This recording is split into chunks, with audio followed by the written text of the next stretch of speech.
आज घर एते काम कली जे इंद्र देवता भी रागी की बरसी गले। नमस्कार, मु जने गाँ झियो। आज घर काम सबू के सारी करी बापा आउ सान भाई के लाल माटी आनबार लगी पठाई देली। घर दुआर सफा करबी बोली केते दिन रु आज करबी काली करबी कही करी भी कामटा करी नहीं पारुथली। आउ आज टिके समय बाहर करी छे हेले सबू काम के निजे करबार केते कष्ट जे आजी बुझुछे।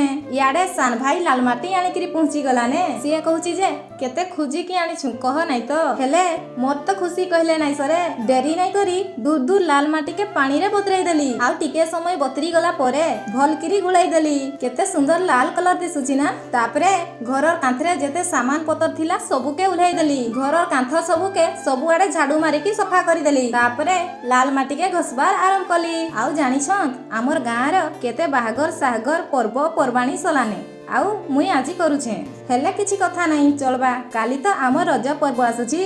आउ घरर कांथ सबुके वर्षरे थरे दी थर घसी थिले घरटा सबु बेले सुंदर दिसे।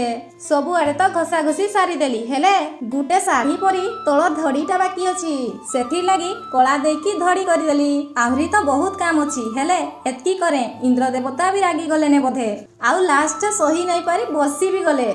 ओहो केते काम कली जे पूरा थकी गली ने हेले आमर घरटा एबे किंता दिसुची। शेषरे गुटे कथा कहबी गुटे झियो ही जाने घर द्वार सफा सुतरा थिले केते खुशी लागे जे। आउ सबु थकापण के भूली जाई केते सुंदर भाबरे सजाइली। आपन को केंता लागला जणैबे तो। आउ आपन समस्तन को मोर तरफ रु एडवांस रु हैप्पी रज रहिली। जय जगन्नाथ।